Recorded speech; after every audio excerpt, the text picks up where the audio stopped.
Hey Yareet peeps, thanks as always for passing by the channel, much appreciated. Hit that subscribe button if you guys are new. Don't forget as well, please, to like and share the videos. Thank you to everyone who's been getting involved so far.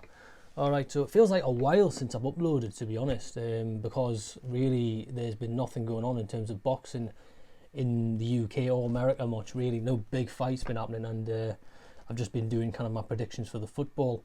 But now, this weekend, the UFC is back, and it is back with my favourite fighter of all time, the notorious Conor McGregor. I'm a huge fan of his and always have been. So what I'm going to do is I'm going to look at the UFC 257, have a look at the main card. I won't do all the fights, otherwise this video would be about 45 minutes long. So I'm going to have a look at the main card and just give you a few predictions how I think each fight's going to go. So let's have a look. So we have got Marina Rodriguez versus Amanda Ribas, Jessica Ai versus Joanne Calderwood, Dan Hooker versus Michael Chandler, that looks a good one, and Dustin Poirier versus Conor McGregor. I know we did have also Matt Frevola versus Otman Azaitar.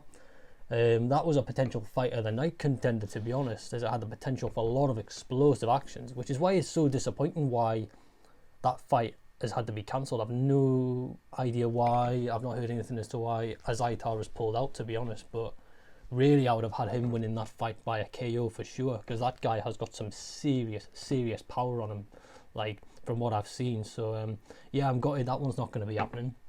But however, if we look at the fights that are going ahead, Marina Rodriguez versus Amanda Ribas.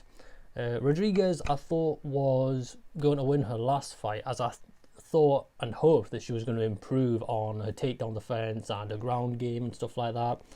But even now, especially when you look at her last performance, it's very lackluster. Her striking is very good, but she has not been able to make any kind of improvements on the takedown game. Ribas, on the other hand, is a very good wrestler and has very good takedowns, and she's known to score them quite a lot. And she's won her last 5 fights on the bounce, I believe. Yeah, five wins out of 5 in the last 5 fights. So I have to go with Ribas based on those stats, to be honest. Plus she's younger, she's fresher, she's had a better run of form. I think she's got a bit more of a height and reach advantage. I'm not sure on that, but overall I would have Ribas winning that by a submission or potential decision. Probably late submission decision would be for that one. Then we have got Jessica Ai versus Joanne Calderwood. Jessica Ai might be the underdog in that fight due to the usual output by Calderwood. I'm gonna be biased on this one because Calderwood is Scottish, and I naturally want the Scottish or the Irish fighters to win because that's my heritage basically. Calderwood, she didn't win her last fight again. I thought she was going to. Then perhaps get a title opportunity after that, but just wasn't not to be, which is a shame. But her punch output is wicked. She averages more takedowns than Jessica Ai in fights. They are both 3-2 in their last 5 fights. So I'll go for Calderwood to win by decision or a late stoppage.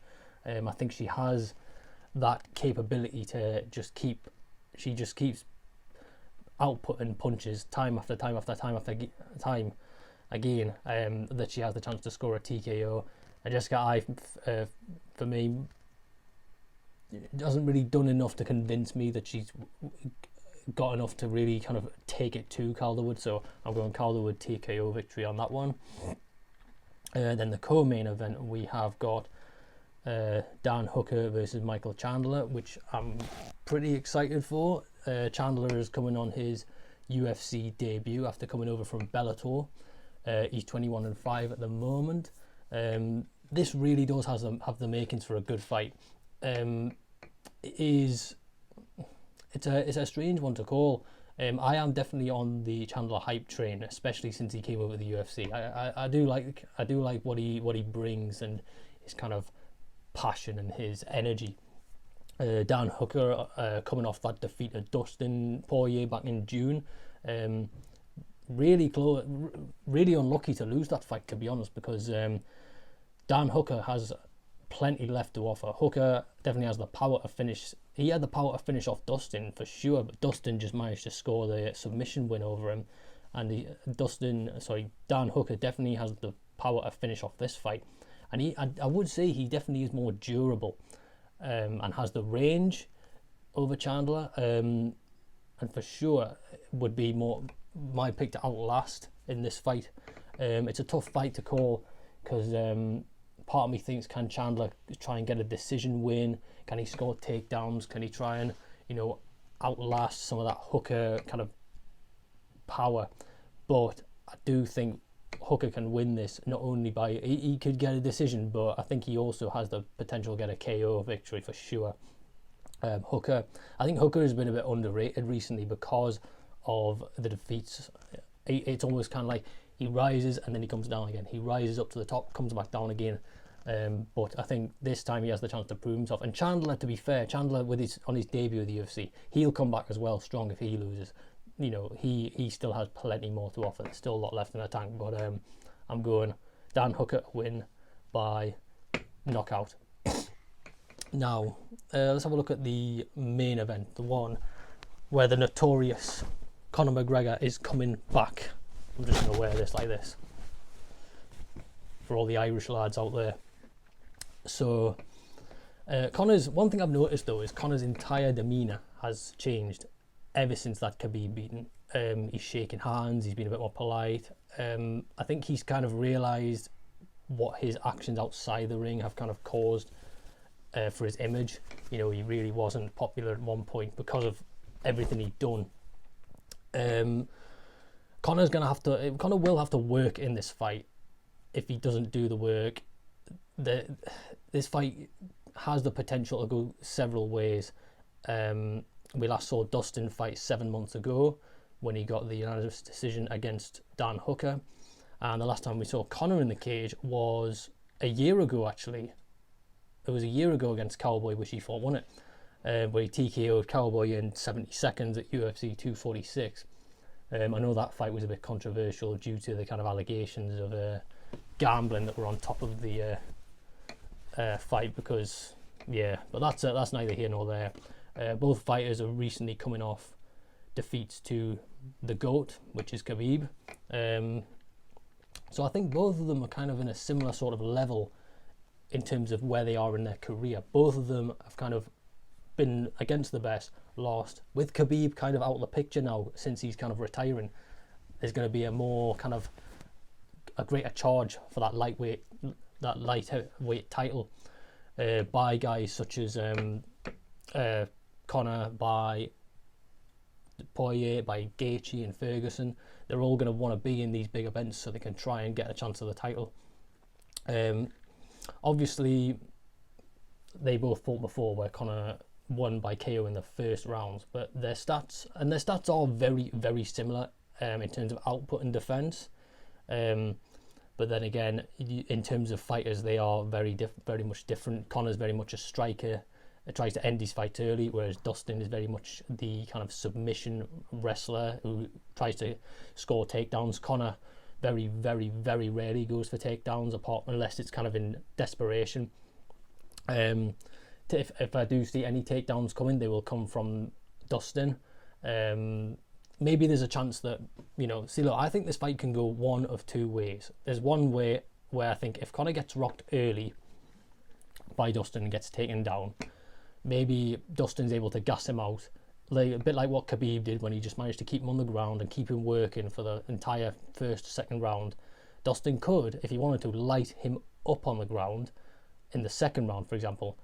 Conor then maybe would go for a last-minute ditch takedown like he did against Nate Diaz in their first fight. Then that would be the chance where Dustin could maybe finish him off with a rear naked choke, all due to Conor's cardio being his main weakness. So Dustin is going to have to work in this fight if he wants to get a victory over Conor McGregor, because Conor ain't going down without a fight. No way. If this gets to round 3, that will be when it gets interesting. However, personally, I think this is, if you've seen Conor's Instagram, he is looking big. He is looking good. He looks determined. He looks motivated. He looks like he's come to go to war. So that's why I am very. That's not just me as a Conor McGregor fan, but I just think he looks good. I mean, he has got the power. He's got the striking. The only thing that lets Conor down is, like I said, is his cardio and gas tank. But I really don't see any version of Dustin that can beat Conor McGregor. Not now, nor back then. I just think Conor is the better overall fighter in any sense, really.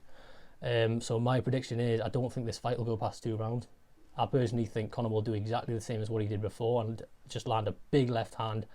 I think Conor is on a much higher level of Dustin when it comes to power, for sure. So I'm going Conor to score a KO victory in the first round, just like last time. And yeah, we'll see who he gets next, whether it's Ferguson, whether it's Gaethje, who knows. But so these are my predictions for the main event. I'm going for Amanda Ribas to win. I would have gone for Ottman as Aitor, but that fight's been cancelled. Then I'm going for Joan Calderwood, Dan Hooker to get the KO, and Conor McGregor to get a KO. Can't wait for this fight because it'll be good to see Conor back in the ring again, and we'll see where I'll hopefully do a video with my review afterwards, and hopefully I can watch this late at night. I'm going to try and do more about the UFC because I really do enjoy it, and here's hoping we can see some more bigger, better fights in the future. Come on, Conor. Peace and love, people. Peace and love.